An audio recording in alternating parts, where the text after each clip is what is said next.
Hello, and welcome to Metaphysical Millennial. I'm Jenna Ray, your host and spiritual big sister. This podcast is a cozy corner of the cosmos for the weird, wise, and wonderful, where we explore all things magical, mystical, and metaphysical, with soulful curiosity, glittery wonder, and an open heart. My mission is to hold space for your spiritual journey and guide you back to your truth, to help you feel seen, supported, and connected as you reclaim your power and remember who you really are. So take a deep breath, settle in, and let the magic find you. I would like to welcome Brittany Rogars, our special guest of the day.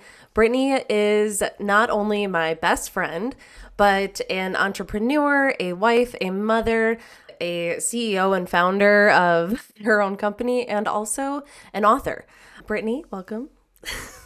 Hey, thanks for having me. Drum roll, please. So Brittany and I got very close in 2019. We had a mutual friend pass away, and that brought our stories together.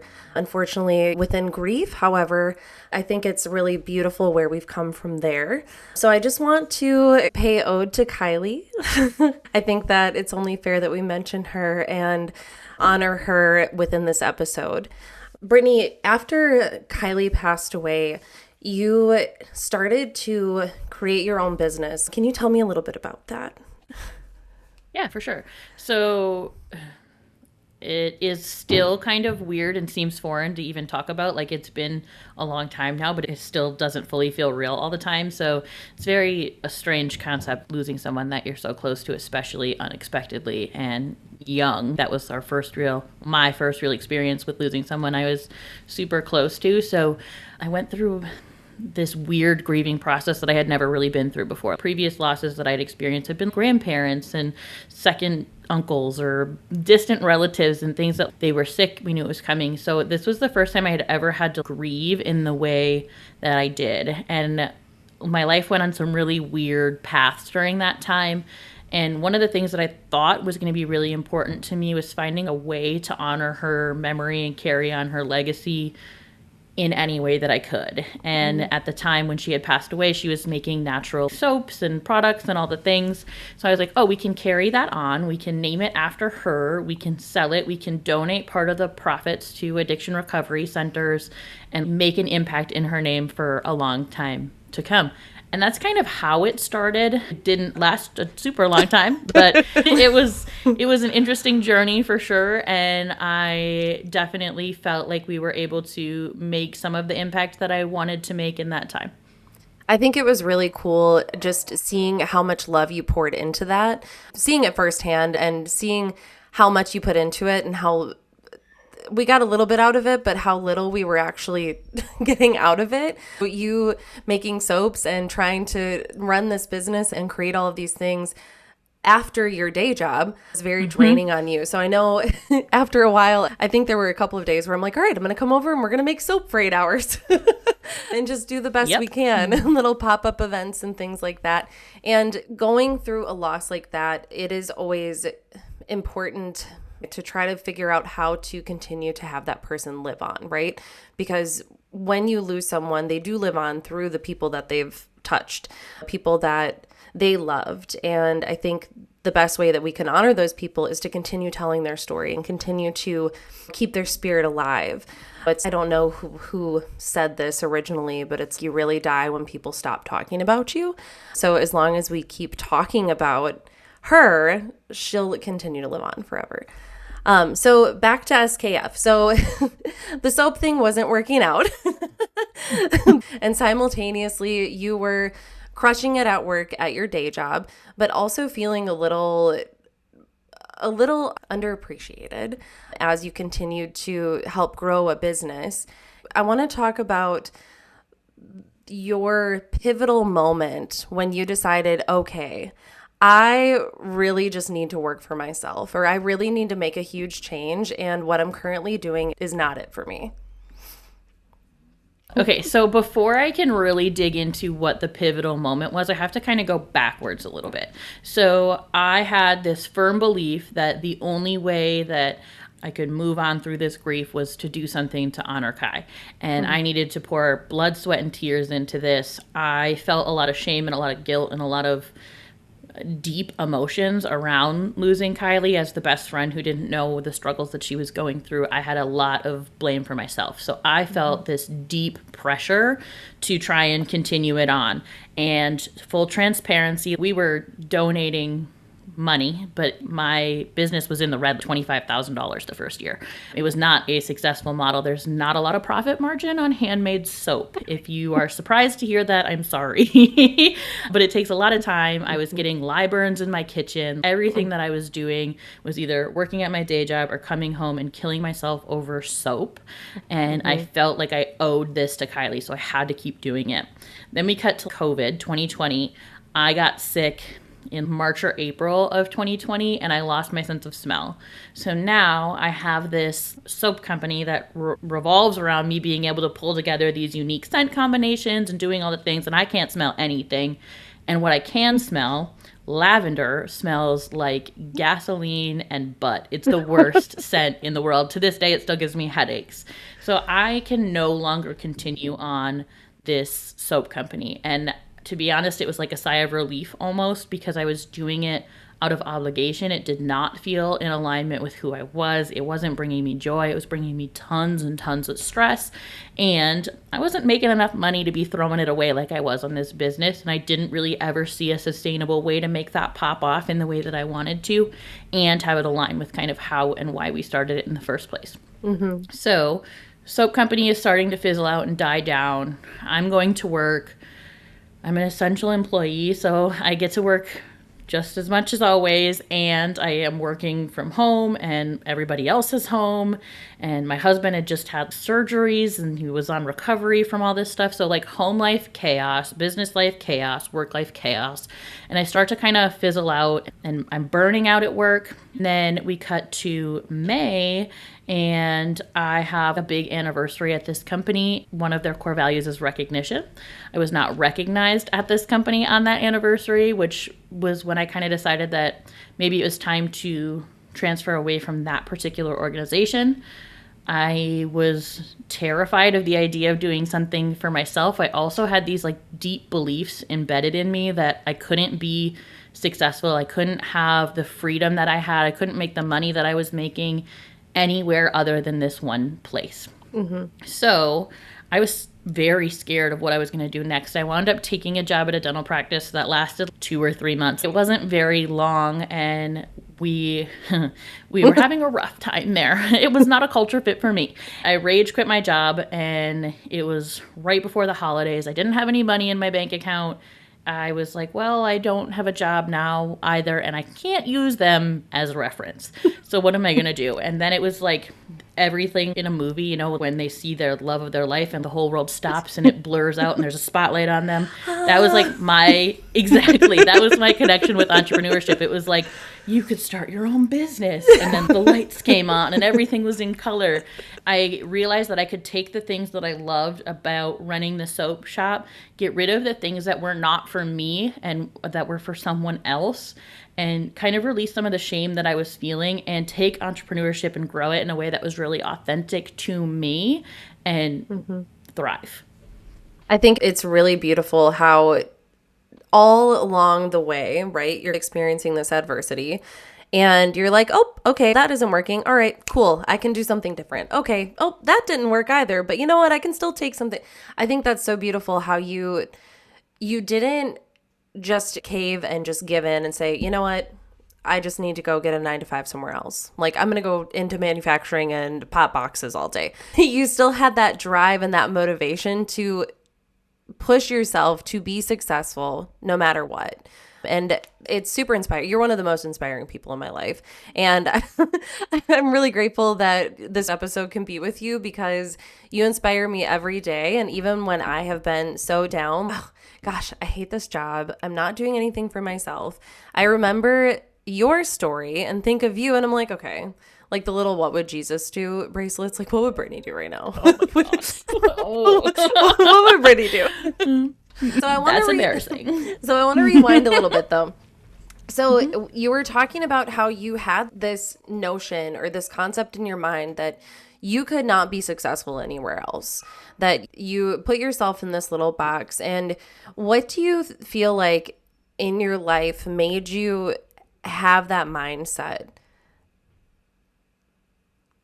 Well, it was other people's limiting beliefs being reflected onto me for sure, and I can see that now. But in the moment, I was literally being told that by people in my life, and I also had no role models of what anything else could look like. Everyone in my family worked in fast food or gas stations or retail, and they worked ridiculous hours for not a lot of money, and we were still scraping by, and it was paycheck to paycheck, and that's just what you did till you died. So I assumed that's what it was going to be for me, right? I hadn't had a picture of anything else. I'd never really seen anything else. My mom had her own business for a little while, and it was like 2 or 3 years she really killed it, and then she packed it up and went back to a retail position, which was her path, and that's cool for her. But that showed me that, okay, you can't really break the mold, because even if you try, the world is going to humble you and put you back where you belong, quote unquote. Mm-hmm. So I think this is one thing that is really cool about people who grew up similarly to how we did, where it was maybe like the cards were kind of stacked against us. We have this weird sense of resilience. Mm-hmm. If we want something, we're going to get it. Hopefully we're using our powers for good and not for evil, but we're all a resilient bunch. So I totally lost track of what even the question was in that. But like the belief system came from just everybody around me kind of telling me that that's what life is. And that, like, you swear, you have tattoos, you are super graceful. That is sarcasm. And you've got all these great role models. So obviously you're going to be a super successful kid. That was just kind of what the noise that I was hearing from other people. And yes, there were people who directly said it, but I think more of it was just my interpretation of it. And that's what kind of held me stagnant for a long time. So how did you silence all of that noise? How did you find it within yourself to silence that? It's okay to not have an answer. It's cute that people think that I have silenced it. It's still there. I'm just, if you've ever met me, I'm just also, can I swear on this podcast? Yes, you can absolutely swear on this podcast. I am stubborn as fuck. And so it's like, yes, you are. I can't. Watch me. I'm going to do it, and I'm going to do it really stinking well because you said I can't. And that's, so I do still hear it. And it's been 3 to 5 years of entrepreneurship for me. Definitely 3 solid years full time. This is my only source of income. And I'm doing it really, really well. And I'm doing it in a way that feels authentic and aligned. And I still have imposter syndrome, where even you being like, oh, you're so inspiring, I'm like, ew, who? I'm like, gross. So I still definitely battle with that. And I still feel it even this far into the game. It's more like a whisper instead of a scream, but it's still there. I don't know that it'll ever fully go away. I spent 22 years conditioning myself that this is how it was going to be. So now trying to dig out of that is going to take some time. Absolutely. But you're digging. Like, you have a shovel. I think it was Lil Wayne that said, throw dirt on me, grow a wildflower. And I will live by that. Any podcast that we can quote Lil Wayne? Oh, I love this. I mean, but how good of a quote, right? Throw dirt on me, grow a wildflower. Abso-freaking-lutely. Okay, so reeling it back in, okay? So the soap thing wasn't working. The 9-to-5 job wasn't working. And SKF, which was the Smiley Kylie Foundation, rebrands, kind of reforms, and now we have SKF Practice Solutions. Strategic Knowledge Framework Practice Solutions. So in creating this business and honestly growing very quickly, what are some of the issues or the big roadblocks that you experienced?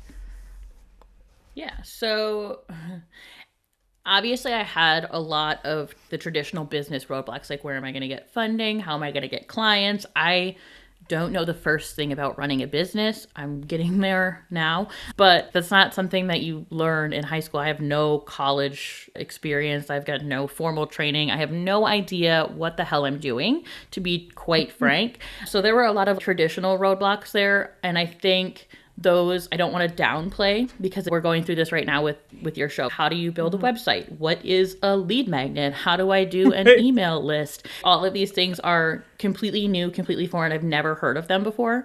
And I don't know at all what I'm doing. How do I price my services? All of these things.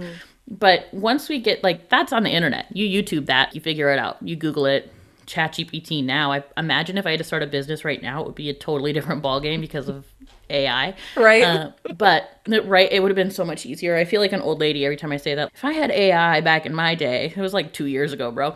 But 2 years ago. literally 2 years ago. But I think the bigger roadblocks and the ones that are more worth mentioning, in my opinion, are the ones that people maybe wouldn't expect. And it's the constant self-doubt and the constant worry and the constant anxiety about what would happen if I don't succeed. What happens this month if a client decides not to pay their bill? And that's $10,000 I just don't get. What do I do with the money that I have? And this is one that I'm starting to share a little bit more about now, is my relationship with money. Growing up in a household where I had only ever seen money come in a negative way, and then money be this negative thing. My parents were divorced. There was the child support situation. It's like, your mom always just wants my money so she can get her nails done. And those types of conversations around money, and then seeing my dad make money in ways that weren't healthy or legal or positive. I had this feeling about money that if I had it, I was bad. If I didn't have it, I was bad. So like, what am I supposed to do with it? And as I started getting money in, I started spending it like crazy on everything that I possibly could, on new shoes, new car, all the things, because having money in my possession made me bad in my head. So this relationship with money was probably the biggest obstacle that I had to overcome, and I'm still overcoming, but it's become kind of trendy to say now, you can't heal from a curse when you're seeking approval from the people who are so cursed and that type of thing. Mm-hmm. And I think that was really the moment for me that I had to let it go and be like, okay, my parents aren't, my mom's actually super supportive and great. My dad has his moments, but he's also like my biggest naysayer, and I have to be okay with that and not let that be negative, because I can do super cool stuff for myself, for my family, and for my community with the money that I'm making. Mm-hmm. It's actually not a negative thing at all. And money in the hands of women and money in the hands of genuinely good people is a fucking awesome thing. It really is. That is, I'll die on that hill. Money is, it's an energy exchange, right? So money is energy. Yep. So money can be tied to a negative, and it can also be tied to a positive. So I love that you've been able to turn that around, because it's rewiring your brain to think, okay, this isn't bad. I deserve to have this, and I deserve to be able to do something productive with this and make change with this. It's not bad to keep, and it's not bad to manage it. I don't need to just rid myself of it. I think that a lot of people can relate to that, because we aren't, at least in my experience growing up, I was not taught about money at all. I had a lot of similar conversations in my household regarding money. Oh, child support, this and that. Oh, we can't afford that. We don't have money for that. Making little Jenna feel like she had to pay her way at a very young age. Mm-hmm. What am I going to do with a job that's paying me $5 an hour? It's just silly. You're the child. You need to be able to live into that childhood and grow, not be worried about how you're going to have food and basic necessities. Right. Speaking of children, or being children, you are a mother of 2 wonderful children. And with all of this going on in your life, with the entrepreneurship, with building a business, with changing your business strategy, with all of the different things that you're juggling, I get to hear about the trips and adventures and things that you guys make important. How do you juggle all of this? I know it's from the outside looking in, it looks a lot easier than it actually is, but how do you juggle all of this and make sure that you're setting that time aside to really appreciate and love and build some of those core memories together? Yeah, so mom guilt is a real thing, and it was really popular to talk about a few years ago, and it's become less popular, and I don't think we should let that die, because it is a real thing. And it makes it important for me, because I feel guilty when I am working, because I work from home. My kids will say, like, why are you still working? Or can we do this thing? And I'm like, man, like, I want to do the thing, but right now I can't. And because I do still battle with that guilt, I try and make it an equal effort to give them as much time as I possibly can as well, because there's no point in building this thing if it takes away from the reason that I wanted to build this thing in the first place, which is to have the freedom to do the things, to go places with my family and build those memories. So for me, first, I want to say that I do not juggle everything.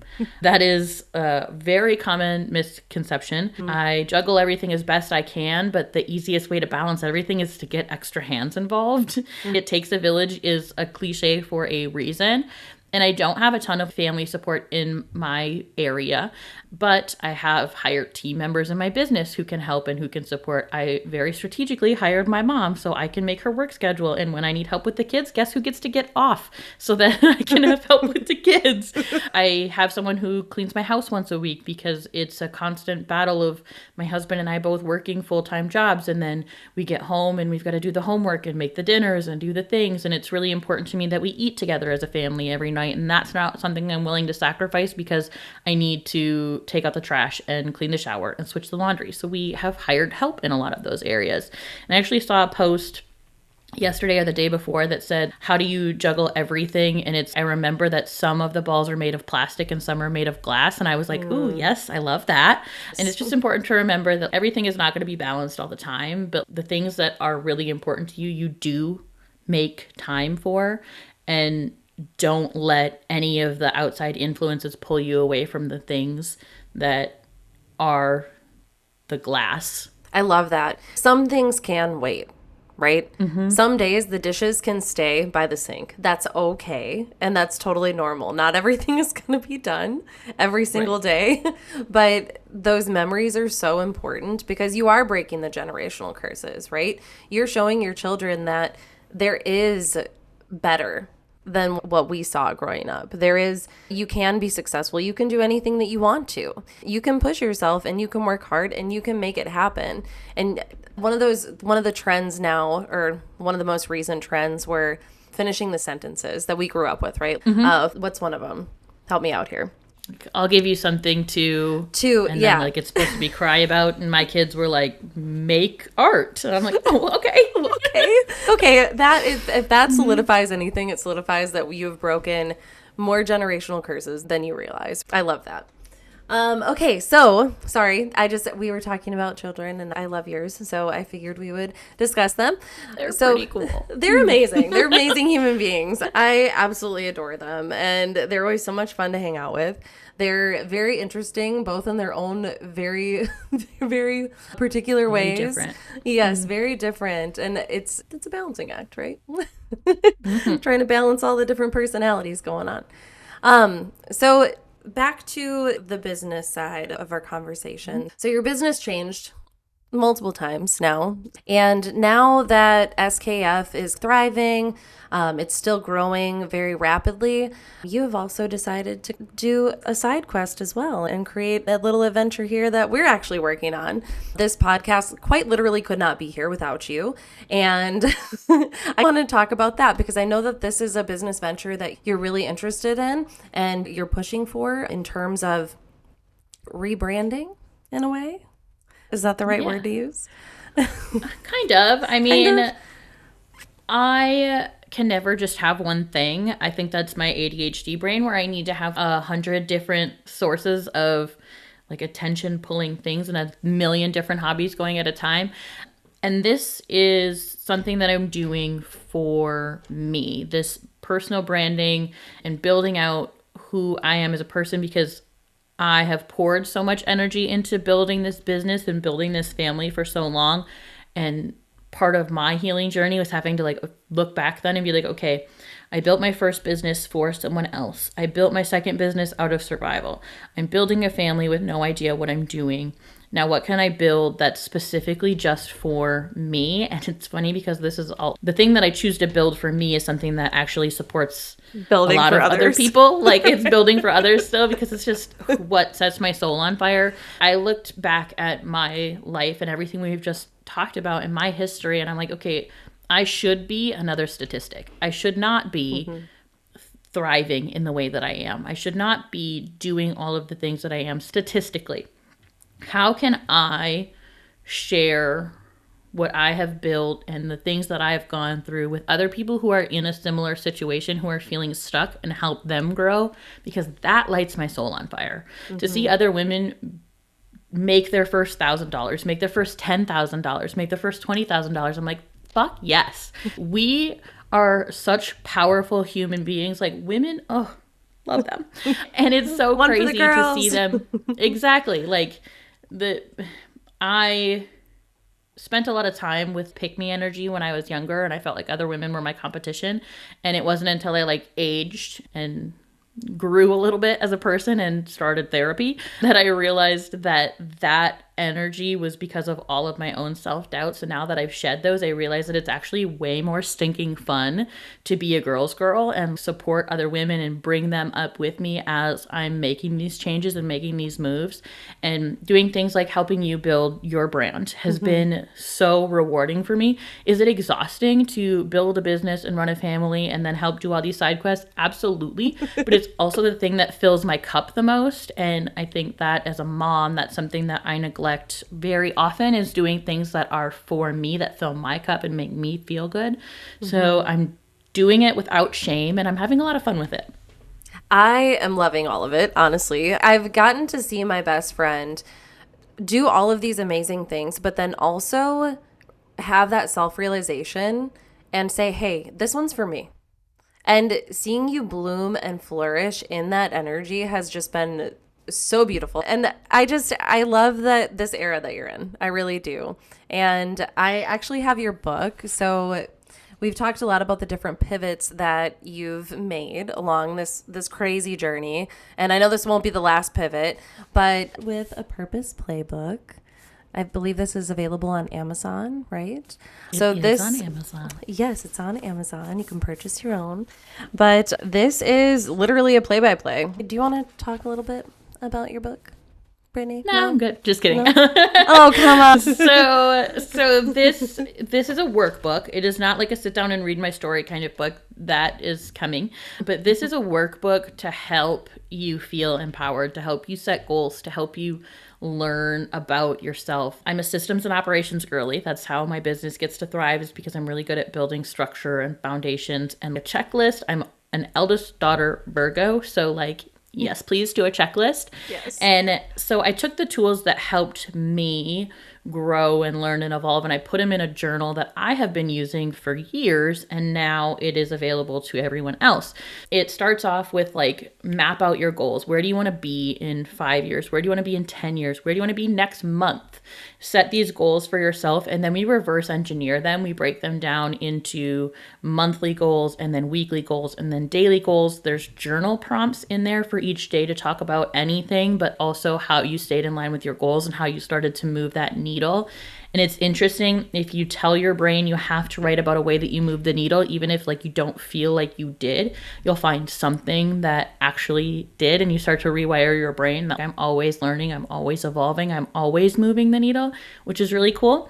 And then there's also affirmations in there. So each month, each week, you have different affirmations that you can say to help lift yourself up, because I'm a huge affirmations girly. I've been using it for a couple of weeks now, and it does help me stay on track. I think it's difficult sometimes to realize the progress that we have made towards a goal without mapping it out and without actually sitting and thinking about it. So a lot of people in the beginning of the year will do a New Year's resolution. It's always this big thing, like, oh, I'm going to quit drinking, or I'm going to stop drinking soda, or whatever it is. And by the end of the year, they're making the same resolution, right? So the follow-up is definitely important, to be able to have some kind of trackable goal. And then on top of that, you have to celebrate the little wins. We can't be so hard on ourselves all the time. So it is June now, right? It's been 6 months. I have done a lot of work in my yard. I've done a lot of work in my house. I've gotten a puppy. I've made this podcast with your support and help. I have poured into some of my personal relationships. Those are amazing wins. But I'm also in the back of my mind thinking, I still didn't paint the corner in the kitchen yet. And I still didn't. Why can't I love this playbook because it does show me, okay, you have still crushed it, even though you're still thinking about the 4 things that you didn't do. Like, right. Come on. There's only so many hours in the day. And okay, let's even look at you building out your podcast as an example. We mapped this out in February. So it's been like 4 months. It was February, right? Yeah. Yeah. It's been 4 months since we decided that you were going to make a podcast through peer pressure But here you are. Yeah. But like, okay, even building that podcast, you put together your bookshelf that's behind you. You decorated your little nerd den. You bought a microphone. You bought a headset. You learned a ton of new softwares that you didn't even know existed 4 months ago. People who think starting a podcast is really easy. It's They're not. wrong. It's this not, shit's hard. It's very hard. Unless someone is actually just doing it for you. Right. You learned what a lead magnet was. We built you a website. You got photos done. So even that one goal is not one goal. Like that's your end game. That's your epic. That's where you're going to get. But it's actually 57 little goals inside of that. And I think that's why the playbook is super helpful, because it reminds you that, I didn't do anything that I wanted to do today, but I built a bookshelf for the Nerd Den. And fuck yeah, you did. That got you that much closer to the goal. And here we are now. And the goal is a handful of days away from reaching full fruition. And it literally all started like because you took... I wasn't gonna say how late we waited to record this episode, but 2 days. You did. Yeah, we're 2 days away from releasing. And like you have accomplished 1,000 little things that led you to this point. And I think we as people need that reminder. We really do. On that note, Brittany, I just want to let you know how much I value our friendship and the nudges of very loving support that I receive from you. And like I said, I would not be this far without you. So everyone, Brittany Rogars. Thanks for having me. That's a wrap on this episode of Metaphysical Millennial. Thank you so much for tuning in. If today's episode sparked something in your soul, leave a review and share it with a friend who's walking their own magical path. You can also come hang out with me on Instagram and Facebook, and remember, new episodes drop every other Wednesday. Follow and subscribe to stay connected. Until next time, stay curious, stay kind, and let your magic lead the way.